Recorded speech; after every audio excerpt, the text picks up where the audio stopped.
Hi, this is Sally Morgan, physical therapist, craniosacral therapist, and Tellington TTouch practitioner for animals and people. This is Tristan. He's a Corgi, and we're here for an episode of Conversations with a Corgi. And I'm wearing my Corgi shirt for those who love it. And I've had a disturbing thing come through the path of Facebook. I have thousands of followers, and I get all kinds of stuff. Now I miss things from my actual family. But anyway, someone had posted something about the fireworks terrifying the neighbor's dog, and the neighbor was in the front yard holding his dog who was having seizures and dying. And of course, people were writing in, "I'm so sorry, this is terrible, how could this happen? Those assholes, with the fireworks, etc."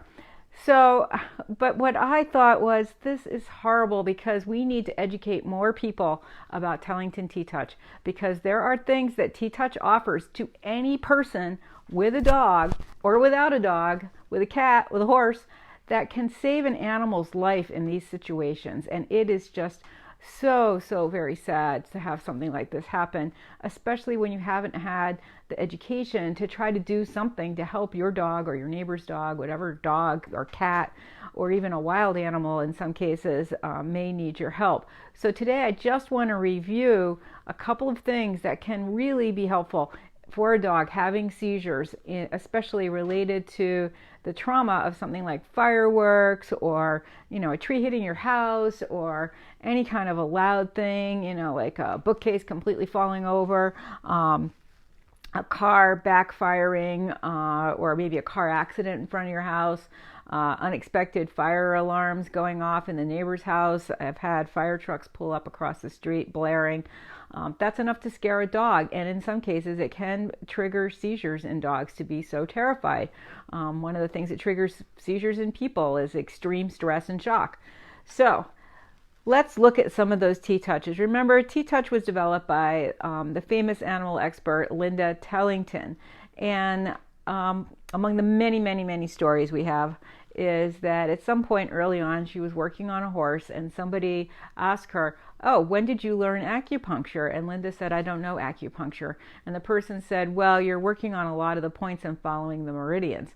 So what Linda was doing was just intuitively working her hands over areas in the body where there's tension. So acupuncture is a thousands-year-old system of using points on the body to affect health and changes and balance in the body. So there's lots of research and information about acupuncture out there. So some of these TTouches that I want to show you, well, there's only two, are ones that really particularly work on acupuncture points. And the most important point is the shock point, which is at the tip of your dog's ear.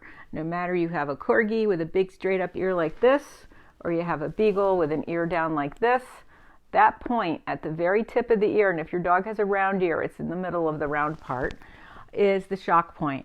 And any horrible thing that's going on with your dog, if he's been hit by a car, mauled by another dog, maybe you got a rescue, something happened in the house and terrified him, you have no idea what that is. Go to this part of their ear and rub it. See what I'm doing? I'm just stroking it on the top part and holding it underneath with my finger to support it. This is all you need to do to bring a dog or a person. I've plenty of TTouch practitioners have done this with people on airplanes and in airports, or places where there's been tragedies occurring, to bring people out of shock. Lowers the blood pressure, lowers the heart rate. So just rubbing the tip of the ear like this, pretty firmly depending on the situation of the dog. It's not something you want to do gingerly. You want to do it pretty authoritatively in order to bring your dog out of shock.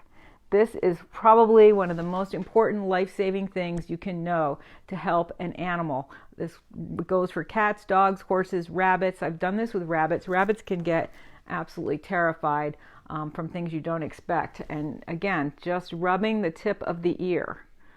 And of course, doing this on a horse that's colicking has definitely saved many lives and kept them calm so that you can better assess what kind of colic they have and what's going on.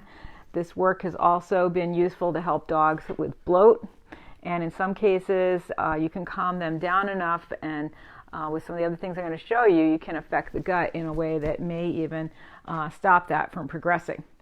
So that's the shock point at the tip of the ear. It's the most important thing, especially with a dog that's been having seizures like this one I read about on Facebook. In the middle of the brain, between the ears, is the horizontal membrane that kind of connects through the fascia across the center of the animal's brain. So that horizontal membrane, the tentorium as we call it in craniosacral therapy, which is what it is in anatomical terms, is part of the brain that impacts balance and emotions, a lot of important structures. The pituitary gland is tied into the tentorium. Many important aspects of homeostasis are connected to the tentorium. So one of the things we do in cranial work and TTouch to affect the tentorium and release tension in the center are these ear pulls and ear slides. In cranial work, we hold the ear and just suspend it at a slightly rearward angle. And you support the ear. If you've got a dog with a flop ear, you're still going to bring it to the side, but hold it underneath so you're not just pulling the ear. But for what you need to know in these emergency situations is to just stroke the ear. Support it underneath. Try not to let it snap back, and stroke the ear pretty firmly. If your dog is in a situation where he's laying down and you can do both ears, this is even better because of its effect on the tentorium. In TTouch, this affects the limbic system, and of course all the balance mechanisms are under the ears and the ear canals, and this can help bring a dog out of a seizure. And in a case like this poor guy on the front lawn, you can really calm him right down just doing this. Tristan says, I don't know, Mom, my ears are pretty big. You can do this on a Chihuahua, a Great Dane, dogs with cropped ears, dogs with one ear, one or two ears, doing what in TTouch is an ear slide. And see how my fingers are supporting the inside of the ear. That can really save a dog's life. So you've got the shock point here that you're rubbing, and then you're doing these ear slides. And then the last thing are the acupuncture points around the base of the ear. So where the ear meets the head here, you've got a point for respiration, digestion, and reproduction. So these 3 points, and you can feel kind of a place of more tension on a healthy sitting there dog like I have right here. But just see how I'm rubbing those 3 points with my fingers? He says it's a little ticklish. So this is not the most effective thing. This is not the first thing I do is rubbing these points.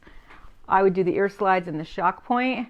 But after the dog has calmed down a little bit, doing TTouch circles, which remember are a circle and a quarter, starting at the 6 on a clock. It's a little hard with your ear to know where that is, but you're just doing this. Circle and a quarter at all the places where the ear meets the body. And this can help restore that balance once you've gotten them out of the emergency situation with the ear slides and stimulating the shock point. So these are 3 really simple things you can do to help a dog. Now in the story, as I recall, the person was holding the dog, which is good because you're getting that same effect of having the TTouch wrap on the dog, or the Thunder shirt, or what we now call the anxiety shirt, which is a TTouch thing, like the Thunder shirt. Fits a little differently. It's not exactly the same. People like me have one of each. But just by the fact that he was holding the dog like this was helping calm the dog. Now, of course, if the person's holding the dog and they're hyperventilating and not breathing well themselves and their heart is racing, dogs pick up on that really quickly, and that's not helping the dog. It's helpful to hold the dog like that if you're calm, which is different than hugging the dog. When you're holding the dog, you've got the whole dog like this, and you're not restraining him. But when you're hugging the dog, it can be threatening. So hugging is not what we advise, but certainly the shock point, the ear slides, and then these points around the base of the ear for homeostasis, for respiration, digestion, and reproduction. Those are things that you need to know if you see a dog in an emergency. And don't forget the wrap, which I have seen dogs and horses and other animals and used my belt to help them just by wrapping that around them. So a scarf, anything you have can be helpful if you see an emergency like this happening. And certainly the guy that was holding the dog may not have had the wherewithal to think about all this stuff while it was happening. But you as a neighbor, a bystander, a person driving by, maybe somebody in the crowd going back to your car if you're watching fireworks, you'll know the shock point here can save your dog's life, as can the ear slide, stop a seizure. All these things are also good for dogs that get car sick, because it still affects the same mechanisms of the brain. So that's our update today. Now my new computer has arrived a month earlier than they thought, and I will be without my computer for several days while Brian puts the old stuff on the new one. And he lives about an hour from me. So I'm not sure when I'm going to get that back to be able to do another one of these episodes. Hopefully by next Tuesday, but if that's not happening, then maybe by next Thursday. And in the meantime, I'll at my educator job Monday and Wednesday, and I'm going up to New Hampshire early in the morning in the snow, sleet, rain to see a bunch of horses. So thanks for joining us today for this episode of Conversations with a Corgi. We will try to be back next week sometime, depending on the computer situation. If it doesn't arrive today, we'll be back sooner. Thanks for joining us. Everybody have a great day. Hi, Danny. I got lots of snow up there, I'm sure. And Danny, actually, because you live in such a northern climate, I'm reminded that people that have run the Iditarod have used these techniques and TTouch techniques to kind of restore balance in their dogs and comfort them, in the middle of the race. We've used plenty of TTouch techniques for horses in big 100-mile endurance rides and things. So anybody who's even a semi-professional musher should learn a little bit about TTouch, because it really can help you. You don't want to have a hurt or sick or otherwise struggling dog when you're out mushing. And so knowing some of these techniques can really help. Thanks for joining us. Everybody have a great day.